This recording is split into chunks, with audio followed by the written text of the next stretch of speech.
चंद अशखास वो हैं कि मरने के बाद कब्र में उनसे सवाल जवाब नहीं होता है। हज़रात, जब किसी का इंतकाल होता है तो हमारी अवाम अपने अपने जहन के मुताबिक फ़ैसले करती हैं, मगर हज़रात हमें जो फ़ैसला करना है वो फ़ैसला करना है जो कुरान ने हमें बताया है या हदीस मुस्तफ़ा से हमें दर्स मिला करता है। कौन हजरात हैं वो कि मरने के बाद उनसे कब्र में सवाल जवाब नहीं हुआ करता है। आइए मैं आपको बताऊं, अंबियाए किराम की मुक़द्दस जमात वो है। हजरात, अल्लाह का अटल कानून है। रब अपने कुरान पाक के अंदर इरशाद फरमाता है, कुल्लु नफ्सिन ज़ाइक़तुल मौत, हर जानदार चीज़ को मौत का जायका चखना है। जो भी दुनिया में जान लेकर पैदा हुआ है एक न एक दिन उसको दुनिया से जाना होगा। तो हजरात, अंबियाए किराम को भी एक लम्हे के लिए मौत आती है, उनका भी दुनिया से इंतकाल होता है। तो सफ़े अव्वल पर वो जमात जिनका कब्र में सवालो जवाब नहीं होगा वो अंबियाए किराम की जमात है, नबियों की जमात है। हजरात, अल्लाह तबारक व तआला का ये खास फजलो करम है अंबियाए किराम की जमात पर कि उनके इंतकाल के बाद अल्लाह कब्र में उनसे हिसाब किताब नहीं लिया करता है। कौन है और लोग जिनका हिसाब किताब नहीं होता है? आइए तारीख के औराक की वर्क गर्दानी करने के बाद मैं आपकी सतह जहन पर ये बात रख देना चाहता हूँ, कौन सी जमात है अंबियाए किराम की जमात के बाद जिसका कि कब्र में हिसाब किताब नहीं हुआ करता है? वो जमात है सिद्दीकीन की जमात। सिद्दीकीन की जमात के बारे में आता है कि मरने के बाद इनका भी कब्र में हिसाब किताब नहीं हुआ करता है। हजरात, आज आप देख रहे हैं तौर हाजिर में कुछ लोग वो हैं जो जाहिल मुतलक है लेकिन फिर भी शहंशाह सदाकत सिद्दीक अकबर रज़ियल्लाहु ताला अन्हु की शान पर अंगुष्ठ नुमाई करते हुए नजर आते हैं। अपने अपने अंदाज में हजरत सैयदना सिद्दीक अकबर रज़ियल्लाहु ताला अन्हु की शान में बकवास करते हुए नजर आते हैं। हजरात, कुरान तारीख के औराक गवाह है, हदीस मुस्तफ़ा के औराक गवाह है। जब आम सिद्दीकों का आलम यह है, आम सिद्दीकों के मकाम का आलम यह है कि हजरात उनसे मरने के बाद कब्र में सवाल जवाब नहीं होगा। तो अंदाजा लगाइए शहंशाह सदाकत यारे गारे मुस्तफ़ा सैयदना सिद्दीक अकबर रज़ियल्लाहु ताला अन्हु का मकाम क्या होगा, मर्तबा क्या होगा। हजरात, तो सिद्दीकों की जमात वो जमात है कि मरने के बाद उनसे भी कब्र में सवाल जवाब नहीं होता है। और कौन सी वो खुशनसीब जमात है जिनसे कब्र में सवाल जवाब नहीं होता है? वो है शुहदाए किराम की जमात। अल्लाह ने ये फजल रखा है शहीदों के लिए। किसको कहा जाता है शहीद? शहीद वो खुशनसीब इंसान और मुसलमान है जो हजरात अपने घरवार को खैराबाद कहता है। हम और आप भी घरवार को छोड़ते हैं, हम और आप भी घरवार को खैराबाद कहते हैं, लेकिन अपने मकसद के लिए अपने मिशन के तहत एक शहीद होता है जो अपने घरवार को खैराबाद कहता है, अपने घरवार को छोड़ता है, अपने पतन अजीज के लिए खैराबाद कहता है। उसका मकसद मालो सर नहीं होता, उसका मकसद प्रॉपर्टी नहीं होता है, उसका मकसद जायदाद नहीं होता है। जब वो घर को खैराबाद कहता है, घर को अलविदा कहता है, जब वो अपने घर को छोड़ता है तो एक ही मकसद होता है उसका, वो मकसद है तहफ़्फ़ुज़ नामूस रिसालत, वो मकसद है इस्लाम की बुनियादों को मजबूत करना। जब एक शहीद जाता है मार्का हक़ व बातिल में, जब एक शहीद जाता है कुफ़ार के मुकाबले में लड़ने के लिए मकसद सिर्फ एक है कि मजहब इस्लाम को बुलंद करना है, मजहब इस्लाम के परचम को बुलंद करना है। वो शहीद कुफ़ार के मुकाबले में लड़ते लड़ते जो अपनी गर्दन को कटा देता है, शहीद हो जाता है। अल्लाह के रसूल फरमाते हैं उस शहीद से भी कब्र में हिसाब किताब नहीं हुआ करता है। अंबियाए किराम की जमात, सिद्दीकीन की जमात, शुहदाए किराम की जमात, ये वो खुशनसीब जमातें हैं कि मरने के बाद इनसे कब्र में हिसाब किताब नहीं लिया जाएगा। और कौन वो खुशनसीब अशखास हैं कि मरने के बाद उनसे कब्र में हिसाब किताब नहीं लिया जाता है? वो जमात उस मुजाहिद की है जो अपने घर में बैठा हुआ है, बैठा है अपने घर में, अभी तैयारी कर रहा है जिहाद में जाने की, दरवाजे से निकला नहीं, घर को खैराबाद कहा नहीं, घर में बैठा हुआ है, घर में सिर्फ इसके दिल में इरादा है। नियतुल मोमिनी खैरुम मिन अमली, सरकार फरमाते हैं मोमिन की नियत उसके काम से भी ज्यादा बेहतर होती है। मोमिन है, घर में बैठा हुआ है, दिल में सच्चा इरादा है, पक्का इरादा लिए हुए बैठा है कि मैं चाहूंगा मजहब इस्लाम के तहफ्फुज़ के लिए, मजहब इस्लाम की बका के लिए, और घर में बैठे बैठे ही दिल में इरादा कर रहा है। अभी घर में ही बैठा था कि हजरत मलकुल मौत की आमद हो गई, आ गए हजरत इस्राइल, मौत का फरिश्ता आ गया, मौत का फरिश्ता आना था, इसका वक्त मुतय्यन आ गया। अल्लाह अकबर, हजरत मलकुल मौत ने इसकी रूह को कब्ज कर लिया। जिहाद में जा गया नहीं, सिर्फ नियत की थी जिहाद में जाने की, इंतकाल हो गया। आका फरमाते हैं इस मर्द मुजाहिद से भी कब्र में हिसाब किताब नहीं लिया जाएगा, इससे भी हिसाब किताब नहीं होगा। समझ रहे हैं आप? अंबिया इकराम की जमात, सिद्दीकीन की जमात, शुहदा इकराम की जमात, मुजाहिदीन इस्लाम की जमात जो जंग में निकलने का इरादा कर रहे हैं, ये वो अशखास मुअज़्ज़मा हैं जिनसे कब्र में हिसाब किताब नहीं लिया जाएगा। और कौन अशखास हैं वो?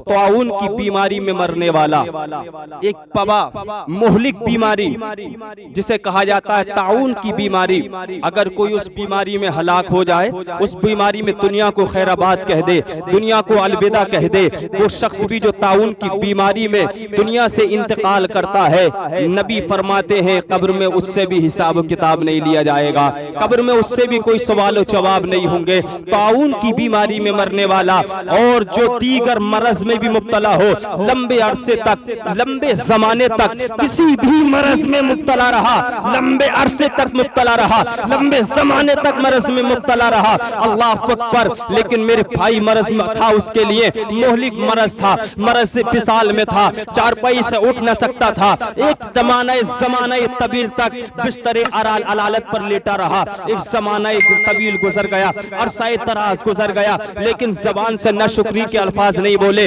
दिल में कोई न शुक्री के कलिमात नहीं आए, सिर्फ सब्र करता रहा, सब्र करता रहा। लंबे मरज के बावजूद जिसने सब्र किया हो, लंबे मरज के बावजूद जिसने अलालत पर अल्लाह का शुक्र अदा किया हो, मौला जिस हाल में तू रखेगा हम तेरी रजा पर राजी है। मौला तूने मरज दिया है, मौला इसमें भी तेरी बेशुमार हिकमतें हैं। अल्लाह का शुक्र अदा करता रहा और अपने मरज पर अगर सब्र करता रहा और इसी हाल में अगर इंतकाल हो गया, आका फरमाते हैं कब्र में इससे भी सवाल जवाब नहीं होगा। ये भी वो खुशनसीब इंसान है जिससे कब्र में हिसाब किताब नहीं होगा, सवाल जवाब नहीं किए जाएंगे।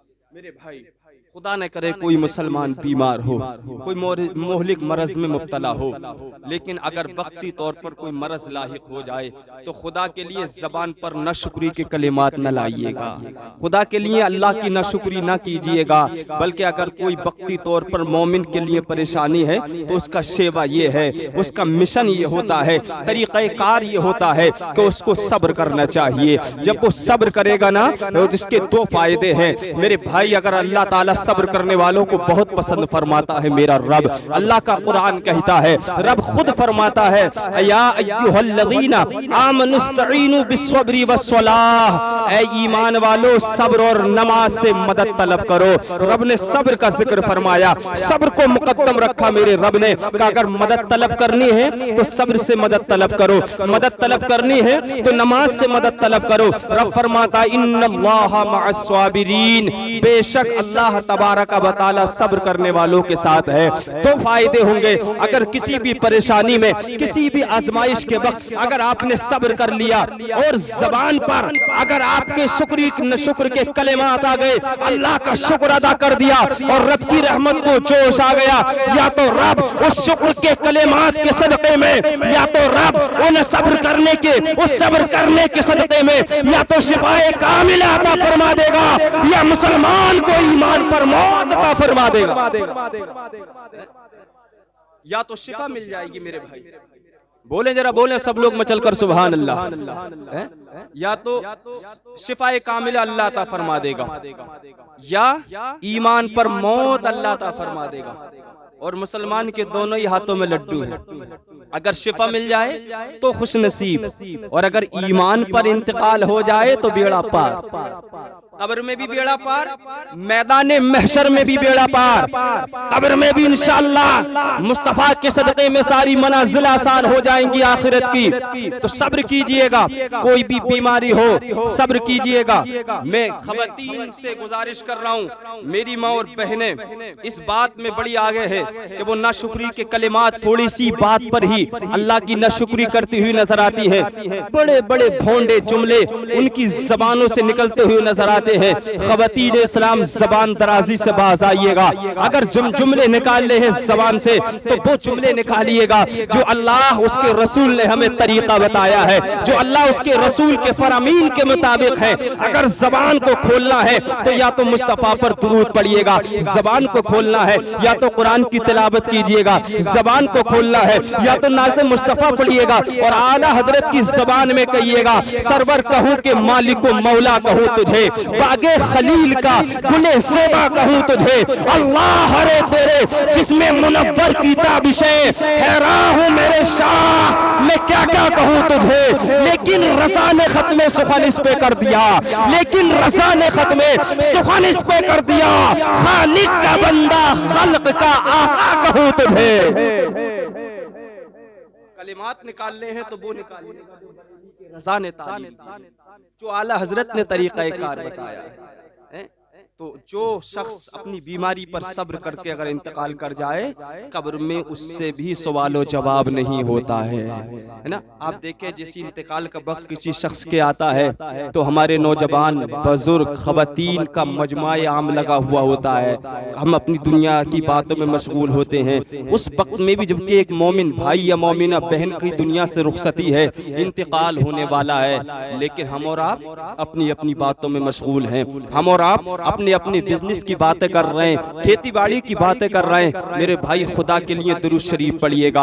और जो शख्स इंतकाल करने वाला है उसके सरहाने खड़े होकर कलमे की तलकीन कीजिएगा हल्की आवाज से, तो ताकि उसके कानों तक पहुंच जाए। कलमा शरीफ की तिलावत कीजिएगा, पहला कलमा पढ़ते रहिएगा। शैतानी वसवसे होते हैं, शैतान बहकाने की कोशिश करता है। हदीस पाक में आता है, तवारीख की किताबों में आता है कि कलमे की तलकीन करना चाहिए। जब आप उसके सरहाने खड़े होकर कलमे की तलकीन करेंगे, कलमे की तलकीन करेंगे और उसका आखिरी कलाम दुनिया में अगर वो हो गया जो आप पढ़ रहे हैं, यानी कलमा शरीफ, कलमा तोय्यबा, आखिरी कलाम दुनिया में हो गया, समझ लो उसका बेड़ा पार हो गया। आका फरमाते हैं जिसका आखिरी कलाम दुनिया में जब वो दुनिया से आ रहा है उसका आखिरी कलाम अगर कलमा हो, उसका आखिरी कलाम अगर कलमा तोय्यबा हो, नबी फरमाते हैं, आमीना के लाल फरमाते हैं, इमामुल अंबिया फरमाते हैं, बाइसे तख्लीक कायनात फरमाते हैं, इमामुर रसूल फरमाते हैं जिसका आखिरी कलाम अगर दुनिया में कलमा हो कब्र में उससे भी सवाल और जवाब नहीं होता है। समझ रहे हैं आप मेरी बात के लिए? जरा जोर से बोल दे मोहब्बत से सुभान अल्लाह। ये वो अशखास है जिनसे कब्र में सवाल और जवाब नहीं होगा।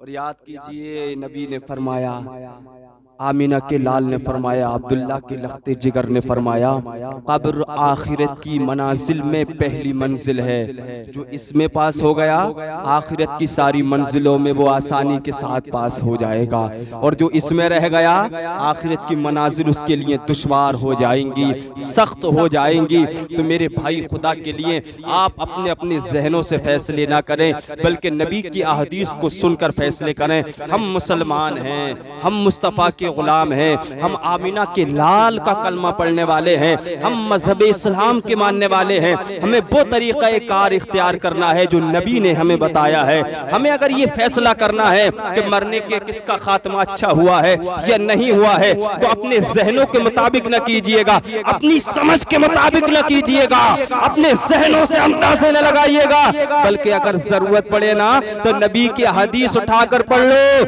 हर गोशे पर आमीना के लाल ने हम तुम जैसे गुनहगारों की रहनुमाई फरमाई है। नबी ने रहनुमाई फरमाई। आका फरमाते हैं, नबी की हदीस मौजूद है, किसी के इंतकाल के वक्त अगर ऐसी आवाज निकले जैसी आवाज जानवर को ज़िबाह करते वक्त जानवर के मुंह से निकलती है, समझ लो अलामत अच्छी नहीं है। मतलब इसका ये नहीं है कि उसका खात्मा कुफ्र पर हुआ है, लेकिन ये तो नबी ने फरमाया अलामत अच्छी नहीं है। क्या करना है? या मैंने अर्ज किया या रसूल अल्लाह सल्लल्लाहु ताला अलैहि वसल्लम फिदा का भी व उम्मी सरकार, अगर किसी के मुंह से मरते वक्त इंतकाल के वक्त अगर ऐसी आवाज निकल जाए जैसी जानवर के ज़िबह करते वक्त जानवर के मुंह से आवाज निकलती है, तो आका करना क्या चाहिए? तो नबी ने रहनुमाई फरमाई, आमीना के लाल ने रहनुमाई फरमाई।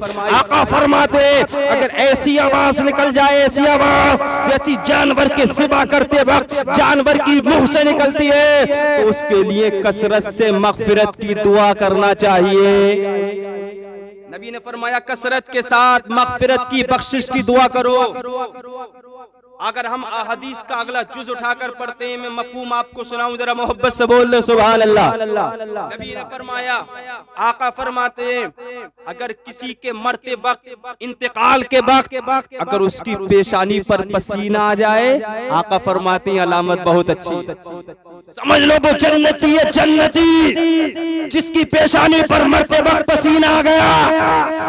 आज हमारा ख्याल ये अगर पसीना आ गया तो हमारी नजरों में हमारी अवाम ये समझती है बड़ा गुनाहगार था, बड़ा सियाकार था। जब दम निकला, रूह कफ़ से उन शरीर से परवास हो रही तो पसीना पसीना हो रहा था।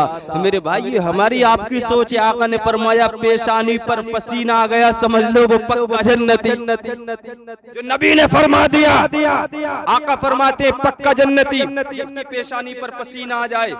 और क्या अलामात है मेरे आका जन्नती होने की, अच्छा इंतकाल होने की, खात्मा बिल खैर होने की, और क्या क्या अलामतें हैं, क्या क्या वजूहात है। नबी ने फरमाया पेशानी पर पसीना आ जाए अलामत अच्छी। और आका फरमाते, मेरे नबी फरमाते किसी के इंतकाल के वक्त अगर वो आखिरी बार, जब वो आखिरी बार अपनी जबान खोल रहा हो और वो कलमा शरीफ पढ़ रहा हो, तो समझ लो वो भी पक्का जन्नती। नबी ने फरमाया पक्का जन्नती। तो अलामत, पहली अलामत अगर पेशानी पर पसीना आ जाए तब जन्नती, और अगर आखिरी कलाम कलमा हो आका ने फरमाया तो जन्नती। तीसरी अलामत, क्या हदीस पाक में अगर मोहब्बत से सुभान अल्लाह बोल दो तो आपकी सतह ज़हन तक पहुंचा दूं, जरा मोहब्बत से बोलो सुभान अल्लाह।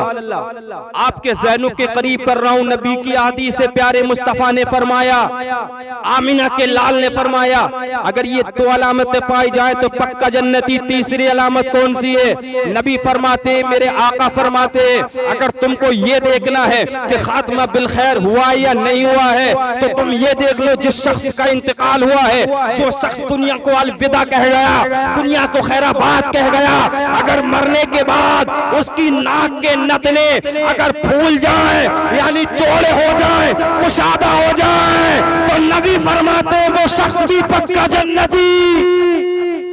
ये अलामत है खात्मा बिल खैर होने की। ये कोई दुनिया की किसी राइटर का कौल नहीं है, ये आमीना के लाल की हदीस है, ये नबी का फरमान है। अब रही बात ये कि कलमा शरीफ आखिरी वक्त में, बड़ी सआदत की बात है कि आखिरी वक्त में कलमा शरीफ हो जाए। और एक हदीस का नबी की मफहूम सुनिएगा, आका फरमाते हैं, आमीना के लाल फरमाते हैं, मेरे और तुम्हारे नबी फरमाते हैं अगर मुसलमान का अव्वल कलाम कलमा हो, पहला कलाम कलमा हो और आखिरी कलाम कलमा हो, आका फरमाते हैं उसके माँ बहन के जो भी गुनाह होते हैं उसके सदके में मेरा रब सारे गुनाहों को माफ फरमा देता है। सारे गुनाह माफ किसके? जिसका पहला कलाम कलमा, जिसका आखिरी कलाम दुनिया से कलमा, माँ बहन के गुनाह मेरा रब माफ फरमा देता है, बख्श देता है। वो सत्तार है, गफ्फार है मेरा रब, उसकी रहमत को जोश आता है, माँ बहन के गुनाहों को माफ फरमा देता है। नहीं करना चाहिए मुसलमानों को गुनाह, बचना चाहिए। लेकिन मेरे भाई अब मैं आपको ये बता दूं, तकरीर का आखिर करते करते मैंने ये बताया अगर आखिरी कलाम कलमा होना तो अल्लाह पाक बड़ा शरफ अता फरमाएगा, कब्र में सवाल जवाब भी नहीं होंगे। और समझ लो नबी ने जन्नती होने की बशारत दी है। आखिर ये कलमा जबान पर आएगा कैसे? ये भी तो है ना मेरे भाई, आखिर ये कलमा जबान पर आएगा कैसे? क्या करना हमको पड़ेगा कि हमारी ज़बानों पर मरते वक्त कलमा जारी हो जाए। तो तरीका मैं आपको बताकर जा रहा हूँ, अमल कर लेना, इंशाअल्लाह दुनिया और आखिरत दोनों की जिंदगियां कामयाब हो जाएंगी। आप दोनों जिंदगियों में फौज़ो कामरानी के आला मनाजिल पर फाइज हो जाएंगे। करना क्या है, बार नमाज ईशा की नमाज पढ़िए जमात के साथ में, तकबीर उला के साथ में, और ईशा की नमाज पढ़ के आप बिस्तर पर जाते कम से कम 111 मरतबा कलमा शरीफ की तिलावत कीजिएगा। सुबह को उठिएगा, फजर की नमाज के बाद में 111 मरतबा कलमा शरीफ की तिलावत करो। जब आपकी दिन की शुरुआत कलमे से होगी, आपके दिन का आखिर कलमे से होगा। रब की बारगाह से कामिल यकीन है कि मेरा रब मरते वक्त तुम्हारी ज़बान पर कलमे को जारी फरमा देगा, कलमे को जारी फरमा देगा।